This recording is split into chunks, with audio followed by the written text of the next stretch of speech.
मनुस्मृतीच्या मुद्द्यावरून राज्यात राजकारण पुन्हा एकदा तापलंय। राष्ट्रीय शैक्षणिक धोरणानुसार राज्याचा शालेय अभ्यासक्रम आराखडा SCERTने जाहीर केलेला आहे आणि त्यातील स्वभाववृत्ती घटकाची ओळख करून देण्यासाठी मनुस्मृतीतील श्लोकाचा वापर करण्याचा निर्णय वादग्रस्त ठरू लागलेला आहे। शालेय अभ्यासक्रमात मनुस्मृती चालणार नाही असा पवित्रा काँग्रेसचे प्रदेशाध्यक्ष नाना पटोलेंनी घेतलाय।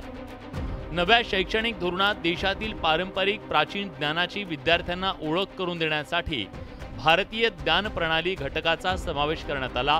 राज्याच्या आराखड्यात सुद्धा प्रत्येक विषयाच्या अभ्यासक्रमात भारतीय ज्ञान प्रणालीवर भर देण्याची सूचना देण्यात आली आहे। मात्र मूल्य आणि स्वभाववृत्ती घटकांची ओळख करून देण्यासाठी मनुस्मृतीतील श्लोकाचा वापर करण्याच्या निर्णयावरून आतापासून टीका सुरू झाली आहे। त्याला आम्ही सगळ्या गोष्टी तपासल्या जातील। मनुस्मृती असेल तर ते अजिबात चालणार नाही आणि त्याच्यामुळे या सगळ्या गोष्टी तपासून देशामध्ये सत्तेचं परिवर्तन आहेच आणि त्याच्यामुळे मनुस्मृती या देशामध्ये कदापि चालू देणार नाही ही भूमिका काँग्रेस पक्षाची आहे। मनुस्मृतीमध्ये दलित आणि महिलांना अस्पृश्य लेखले आहे, त्यामुळे मनुस्मृती असमानतेचं प्रतीक आहे। म्हणूनच महाराष्ट्र राज्याचे माननीय मुख्यमंत्री एकनाथ शिंदे साहेब आम्ही आपणास Republican party of India Kharat पक्षातर्फे मागणी करत आहे की या अभ्यासक्रमामध्ये मनुस्मृतीमधील मानाचे श्लोक त्वरित मागे घ्यावेत। विरोधकांकडून टीका आणि आरोपांच्या फैरी सुरू झाल्यानंतर राज्य सरकारकडून बाजू स्पष्ट करण्यात आली। मनाचे श्लोक महाराष्ट्रात वर्षानुवर्ष म्हटले जातात याकडे उपमुख्यमंत्री देवेंद्र फडणवीसांनी लक्ष वेधलं। त्यामुळे ते अभ्यासक्रमात आणले जात आहेत की नाही मला माहीत नाही, मात्र विनाकारण संभ्रम तयार करण्याचा प्रयत्न चुकीचा असल्याचं फडणवीसांनी स्पष्ट केलंय।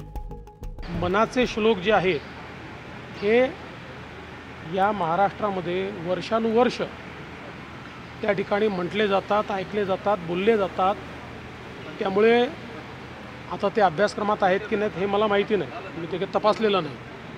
पण एक गोष्ट निश्चितपणे सांगतो, विनाकारण संभ्रम तयार करायचा हा जो प्रयत्न आहे हा चुकीचा आहे। पब्लिक डोमेनमध्ये टाकल्यानंतर जी ऑब्जेक्शन्स येतात त्याच्यावर शासन निर्णय घेत असतं आणि त्याच्यामुळे जी काय ऑब्जेक्शन येतील त्याच्याबद्दल योग्य ते निर्णय शासन घेणार। त्यामुळे शासन निर्णय घेण्यापूर्वी अशी काही आरडाओरड करणं पूर्णपणे चुकीचे आहे। राज्य मंडळाच्या शाळांमधील विद्यार्थ्यांना भाषा विषयांच्या अध्ययनात मनाचे श्लोक आणि भगवद्गीतेचा 12वा अध्याय पाठ करावा लागणार आहे। मात्र मनुस्मृतीतील श्लोकाचा वापर करण्याचा निर्णय राजकीय वादाला निमंत्रण देणारा ठरू शकतो। Bureau report, news 18 Lokmat.